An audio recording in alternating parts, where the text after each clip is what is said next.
Hello students, मैं हूं प्रशांत पटेल और स्वागत है आपका ऑपरेशन रिसर्च की इस ऑनलाइन क्लासेस में। इसमें हम पढ़ रहे हैं लीनियर प्रोग्रामिंग प्रॉब्लम और आज हम देखेंगे कि लीनियर प्रोग्रामिंग प्रॉब्लम को ग्राफिकल मेथड की हेल्प से कैसे सॉल्व करा जाता है। तो उसके लिए हमने क्वेश्चन लिया है, उसकी हेल्प से हम देखेंगे। तो क्वेश्चन ये है, maximize z equal to 5x1 plus 3x2 subject to 3x1 plus 5x2 is less than and equal to 15। 5x1 plus 2x2 is less than and equal to 10 and x1 and x2 is greater than and equal to 0। तो अब देखो, सबसे पहले अगर इस question को देखें तो हमने सब थ्योरी पार्ट देखा था, उसमें हम देखा था कि हमने तीन चीज़ें होना जरूरी है। पहला, ऑब्जेक्टिव फंक्शन होना जरूरी है, तो ये रहा हमारा ऑब्जेक्टिव फंक्शन।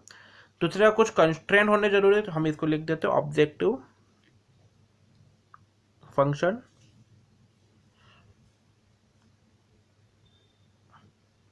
दूसरा, कुछ कंस्ट्रेंट होने जरूरी है, तो ये हमारे कंस्ट्रेंट हो गए दोनों।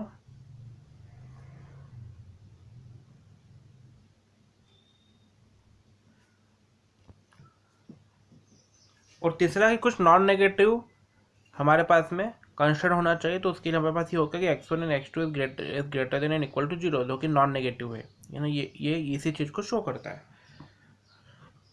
तो चलिए, इसको हम हमारी तीनों चीज़ें मिल गई हमको। ऑब्जेक्टिव फंक्शन भी मिल गया, कंस्टेंट भी मिल गया, नॉन नेगेटिव वेरिएबल भी मिल गए हमको। अब इसको हम आगे सॉल्व करते हैं ग्राफिकल मेथड की हेल्प से। हालांकि ये मेथड जो है आप क्लास 6-7 में कर चुके हैं, फिर भी हम एक बार इसको करेंगे। तो देखो, सबसे पहली चीज़ तो ग्राफिकल मेथड की ये बोलती है कि इसमें सिर्फ दो ही वेरिएबल तक के लिए अप्लीकेबल है। जो ग्राफिकल मेथड होती है, आप इसको भले से लिख लीजिए, ग्राफिकल मेथड अप्लीकेबल है सिर्फ और सिर्फ दो वेरिएबल्स के लिए। अगर दो से ज़्यादा वेरिएबल होते हैं तो उस कंडीशन में हम सिंप्लेक्स मेथड का यूज़ करते हैं। तो कि हम इसके जस्ट बाद देखेंगे कि सिंप्लेक्स मेथड क्या होती है। ठीक है, तो चलिए, इसको अभी दो वेरिएबल ही हमारे पास में x1 एंड x2, तो इसको हम ग्राफिकल मेथड के हेल्प से सॉल्व कर सकते हैं। अब देखो, ये जो इक्वेशन है ये इनइक्वालिटी के फॉर्म में। इनइक्वालिटी मतलब कि लेस देन इक्वल टू इनके साइन लगे हुए हैं। सबसे पहला काम हमारा ये रहता है कि ये जो लेस देन इक्वल टू का साइन है, इसको हम सबसे पहले इक्वल टू के साइन में कन्वर्ट करेंगे। तो चलिए करते हैं हम। तो पहला होता है हमारा, हम सिर्फ कंस्टेंट की बात कर रहे हैं यहाँ पर, 3x1 plus 5x2 equal to 15। और दूसरा हमारा कांस्टेंट क्या हो जाएगा, 5x1 plus 2x2 is equal to 10। अब देखो, अगर हम x की जगह पर x1 की जगह पर यहाँ पर 0 पुट करें तो x2 क्या आ जाएगा हमारा, ये पूरा 0 हो जाएगा, 5 15 के नीचे आ जाएगा, तो 5 3 15, x2 हो जाएगा हमारा 3। ये अगर समझ में नहीं आया हो तो आप एक बार और देख लो। आप अगर x1 की जगह पर इस इक्वेशन में मैं 0 पुट करता हूँ तो ये पूरा 0 हो जाएगा, ये पूरा 0 हो गया, ये बचा 5 को मैं 15 के नीचे लेकर जाऊंगा तो x2 क्या मिल जाएगा, 3 मिल जाएगा, क्योंकि 5 3 15 होते हैं। तो यहाँ पर हमने x2 लिख दिया, हमने ये x2 लिख दिया हमने 3। ठीक इसी प्रकार से अगर मैं x2 को 0 पुट करता हूँ यहाँ पर तो ये पूरा 0 हो जाएगा, मुझे मिलेगा 3x1 इक्वल टू 15। 3 को मैं 15 के नीचे लेकर जाऊंगा तो मुझे क्या मिलेगा, 3 5 15, मतलब कि 5 मिलेगा, तीनों 5 15। तो ये मिल गया मुझे x1। अगर 0 पुट करता हूँ तो x2 मुझे 3 मिलता है, x2 अगर मैं 0 पुट करता हूँ तो x1 मुझे 5 मिलता है। एक टेबल तो ये हो गई मेरी। ठीक इसी प्रकार से मैं इसमें भी करूँगा। अगर इसमें मैं x1 को 0 पुट करूँ, इसमें तो क्या मिलेगा मुझे, अगर x1 को 0 पुट करूंगा मैं तो 5 नीचे जाएगा, 2 मिल जाएगा मुझे x2। अगर x2 को मैं 0 पुट करता हूँ, x2 को मैं अगर 0 पुट करता हूँ तो 2 10 के नीचे चला जाएगा, मिलेगा मुझे 2 5, सॉरी थोड़ा सा गड़बड़ हो गया है। अगर x1 को मैंने 0 पुट करा तो ये 0 हो जाएगा, मुझे 2 10 के नीचे जाएगा, मुझे x2 मिलेगा 5। ये थोड़ी सी गड़बड़ हो गई थी। ठीक है, इसी प्रकार से अगर मैं x2 को 0 पुट करता हूँ तो 5 10 के नीचे चला जाएगा, मुझे मिलेगा 2। तो ये हो गया मेरा x1 एंड x2।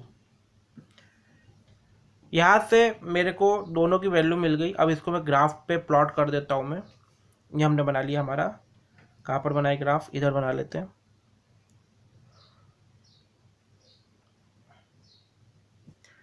ये इसको बोलते हैं ओरिजिन 0,0, इसको बोलते हैं एक्स एक्सिस, इसको बोलते हैं वाई एक्सिस। आई होप आपको इतना तो आता ही होगा। अब देखो x1 0 था तो x2 2 3 हो गया, मतलब कि अगर y को मैं मान लेता हूँ ये x2 है, ठीक है, y को मैंने क्या मान लिया, ये x2 है।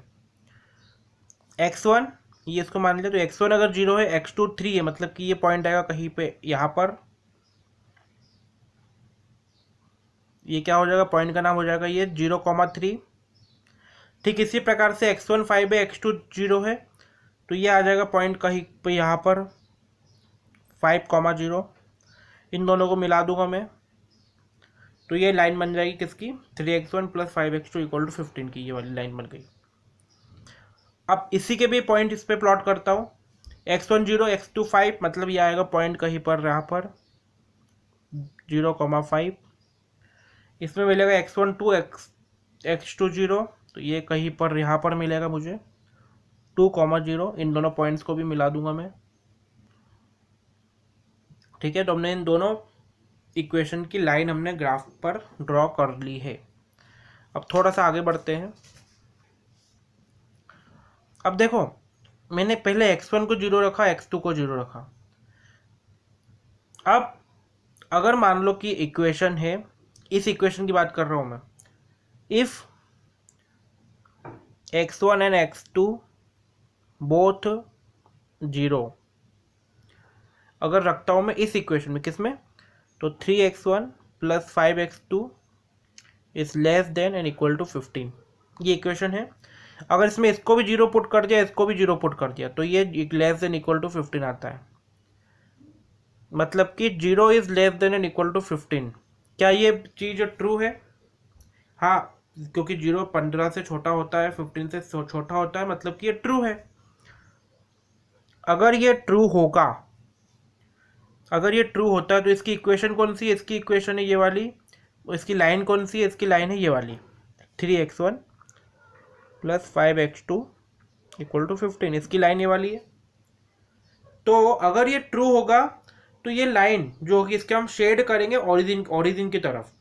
अगर ये फॉल्स होगा तो इसका शेड करेंगे हम ऊपर की साइड। अब ये ट्रू है तो हम इसको शेड कहाँ पर करेंगे, इसको हम शेड करते हैं ओरिजिन की साइड। ये पूरा हमने ओरिजिन की साइड पर इसको शेड कर दिया। इसमें भी हम चेक करेंगे कि ये ट्रू है कि फॉल्स है।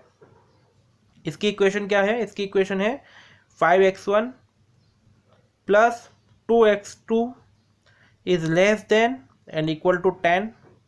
x1 x2 दोनों को 0 पुट करेंगे तो ये भी 0 हो गया, ये भी 0 हो गया, लेस देन इक्वल टू 10। तो 0 is less than and equal to 10, तो हम जानते हैं कि ये भी ट्रू है। इसका मतलब कि इसकी इक्वेशन कौन सी, इस लाइन की इक्वेशन है 5x1 + 2x2 = 10। ये लाइन भी कहाँ पर अब शेड होगा, इसका भी अंदर की साइड शेड होगा। अगर ये फॉल्स होती, ये फॉल्स आता तो हम ऊपर की साइड शेड करते। अब हम नीचे की साइड शेड करेंगे तो ये कुछ ऐसा शेड हो जाएगा। अब देखो इसमें मेन शेडेड रीजन कौन सा है, मेन शेडेड रीजन है इसमें ये वाला, ये इसके अंदर है मेन शेडेड रीजन। इसको मान लेते OABC, नाम दे दिया मैंने इसको। अब देखो इसका इसमें 4 कॉर्नर पॉइंट है, पहला, दूसरा, तीसरा, चौथा। ये पॉइंट के आपको पता है कोऑर्डिनेट 0,0 है, इस पॉइंट के 2,0 है, इस पॉइंट के 0,3 है। इस पॉइंट के कोऑर्डिनेट्स हमको निकालने, तो हमको ये देखना है तो कैसे निकालेंगे। उसके लिए हम ये देखेंगे कि पॉइंट कौन सी 2 लाइनें इस पॉइंट पे क्रॉस करती है। तो पहली लाइन है ये वाली, दूसरी लाइन है ये वाली। तो इन दोनों इक्वेशन को हम जब सॉल्व करेंगे तो उससे हमको जो x1 x2 की वैल्यू मिलेगी, वो वैल्यू इस पॉइंट के कोऑर्डिनेट्स होंगे। तो चलिए इन दोनों को सॉल्व करते हैं। तो इक्वेशन क्या है हमारी, इसको भी थोड़ा सा ब्रैकेट में लिख लेता हूँ, ठीक है। पहली इक्वेशन है 3x1 + 5x2 = 15। दूसरी इक्वेशन है हमारी 5x1 plus 2x2 equal to 10। अब आपने अगर एलिमिनेशन मेथड पढ़ी हो तो हम क्या करेंगे कि या कोई भी एक वेरिएबल के हम दोनों कोएफिशिएंट को हम इक्वल बना देंगे। कैसे बनाएंगे, या तो 3 का 5 में मल्टीप्लाई कर दो या 5 का 3 में मल्टीप्लाई कर दो। तो एक काम करते हैं, इन दोनों को हम एक दूसरे में मल्टीप्लाई कर देते हैं। ठीक है, 5 का मल्टीप्लाई करेंगे इस पूरी इक्वेशन में, 5 into 3x1 plus 5x2 equal to 15। 3 का इस पूरी इक्वेशन में मल्टीप्लाई करेंगे हम तो क्या मिल जाएगा हमको, 5x1 plus 2x2 equal to 10। चलिए कर देते पूरा मल्टीप्लाई हम। ये मिल गया हमको 15x1 प्लस 5 5 द 25x2 इक्वल टू 15 5 द 75। इसमें मिल जाएगा 3 5 द 15x1 प्लस 3 2 द 6x2 इक्वल टू 3 10 द 30। अब देखो यहाँ पर सेकेंड इक्वेशन में अगर इन दोनों के साइन सेम, इसके आगे प्लस लगा इसके आगे भी प्लस लगा है, तो इसके हम साइन चेंज कर देंगे। इसका हो जाएगा माइनस, इसका प्लस का माइनस हो जाएगा, ये भी प्लस है तो माइनस हो जाएगा। 15 माइनस 15 0, 25 माइनस 6 कितना होगा 19, x2, 75 माइनस 30 हो जाएगा 45, x2 के 19 को इधर लेकर जाएंगे तो x2 मिलेगा हमको 45/19। ये मिल गया हमको x2। अब अगर मैं x2 की वैल्यू को इसके अंदर पुट करूँ, कौन सी इक्वेशन में, कोई भी इन दोनों में से एक इक्वेशन में पुट करता हूँ, मान लो मैं कर देता हूँ इसके अंदर पुट, तो मुझे क्या मिल जाएगा, ये मिल जाएगा मुझे 3x1 प्लस 5x2 की जगह पर लिखूंगा मैं 45/19 इक्वल टू 15। अब क्या करेंगे, अब हम एक काम करते हैं, इसको इस साइड लेकर चले जाते हैं हम पूरा। 3x2 इक्वल टू 45 5 तो 225 होता है, 15 माइनस 225/19। इसको सॉल्व कर लेते हैं हम तो हमको मिल जाएगा 3x2 इक्वल टू 19 इंटू 15, ये होता है अपना 285 माइनस 225 डिवाइडेड बाय 19। यहाँ से हमको 3x2 कितना मिल जाएगा, इसको मैं काम करते इधर लिख लेते अब। ठीक है, ये गड़बड़ हो गया, आपको शायद तक दिखा नहीं था, मैं कॉपी में करने में लग गया था, है ना। मैं इसको वापस से रिपीट कर रहा हूँ एक बार में। देखो x2 मिल गया था 45/19, इस वैल्यू को हमने पूरा उठाकर इस पहली इक्वेशन में पुट करा हमने, तो 3x1 एज इट इज आ गया, 5x2 5 एज इट इज आ गया, x2 की जगह पर हमने 45/19 कर दिया, 15 एज इट इज आ गया। उसके बाद में ये x1 था, है ना, 3x1 एज इट इज आ गया, 5 इंटू 45/19 को मैं इस साइड लेकर गया तो ये हो गया 15 माइनस 225, 45 5 द 225 होता है। ठीक है, तो 225/19 हो गया। 3x1 इक्वल टू 19 इंटू 15 हो गया 285 माइनस 225/19 हो गया। ठीक है, अब आगे करते हैं हम इसको। 3x1 इक्वल टू 285 माइनस 225 होता है 60/90। 3 नीचे ले जाएंगे तो ये x1 इक्वल टू हो जाएगा 60/19 इंटू 3, तो ये हो जाएगा 60/57। तो देखो x1 की हमको वैल्यू मिल गई यहाँ पर 60/57, x2 की वैल्यू मिल गई 45/19। मतलब कि ये जो कोऑर्डिनेट होंगे b के, ये मिल जाएंगे हमको 60/57, 45/19। ठीक है, अब अगर हमको ये कोऑर्डिनेट्स मिल गए तो अब हमको देखो चारों कोऑर्डिनेट्स मिल गए, 0,0, 2,0, 60/57, 45/19 और 0,3। इन चारों को मैं अलग अलग लिख लेता हूँ, एक काम करता हूँ।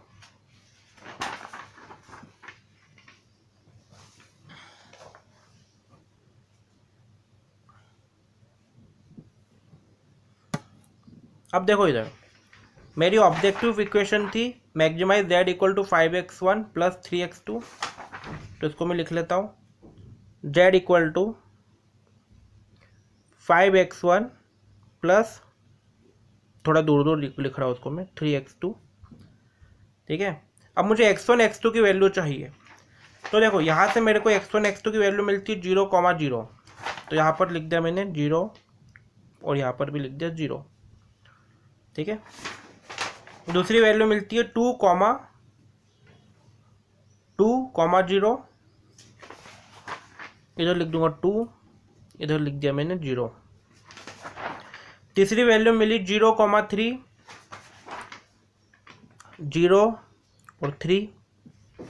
चौथी मिलती है 60/57 एंड 45/19।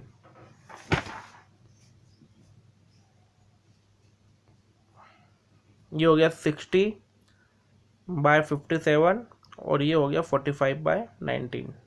ठीक है, अब अगर मैं ये इन वैल्यू को इस इक्वेशन में पुट करूँ तो मुझे z क्या मिलेगा। मान लो कि अगर इसको इसमें पुट कर दो 5 × 0 प्लस 3 × 0, ये पूरा होता है 0। दूसरे में अगर पुट करता हूँ 5 × 2 प्लस 3 × 0, ये मिलता है मुझे कितना, ये मिलता है मुझे 5 × 10। ठीक है, ये तो 0 हो जाएगा। इसी प्रकार से इसको इसमें पुट करता हूँ 5 × 0 प्लस 3 × 3, ये मिलेगा, ये तो 0 हो जाएगा, ये मिलेगा मुझे 3 × 3 9। इसमें पुट करता हूँ मैं तो 5 × 60/57 प्लस 3 × 45/19, इसको अगर मैं सॉल्व करूँगा तो ये मुझे मिलेगा, इसको सही से लिख लेता हूँ, 5 × 60/57 प्लस 3 × 45/19, इसको मैं सॉल्व करूँगा 65 300/57 प्लस 45 3 135/19। एलसीएम लूँगा इसका मैं तो ये मिलेगा, हो जाएगा 57। 300 प्लस 19 3 57, 3 का मल्टीप्लाई ऊपर करूँगा मिलेगा मुझे 405, ये हो जाएगा 705/57। अब अगर इसको हम ध्यान से देखें तो ये पूरा 3 से कट जाएगा। ठीक है, क्या हो जाएगा, ये 3 2 जा 6, 3 3 जा 9, 3 5 235 आ जाएगा और ये हो जाएगा 19। इसका आंसर आएगा 235/19। अब अगर हम इन चारों को कंपेयर करें तो हमको क्लियर दिख रहा है कि ये सबसे बड़ा इनमें क्या होगा, इन चारों में ये सबसे बड़ा है, तो ये हमारा हो जाएगा आंसर। ठीक है, इन चारों में सबसे बड़ा जो रहेगा वो हमारा आंसर हो जाएगा। ठीक है, तो ये हमारा आंसर हो गया। तो ये पूरा क्वेश्चन था। आप भले से चाहे तो स्क्रीन को पॉज करके इसको पूरा स्टार्टिंग से नोट डाउन कर सकते हैं। मैं आपको 2 सेकंड का टाइम दे रहा हूँ आप पॉज करने के लिए। ये हो जाए तो फिर आप इसको लिख सकते हैं नीचे। पहले आपको ये लिखना है, फिर आपको इधर जाना है। इसके बाद में आपको इधर ये टेबल बनानी पूरी। ठीक है, तो आज के लेक्चर के लिए इतना ही। Thank you very much. Next lecture में मिलते हैं अगले क्वेश्चन के साथ में।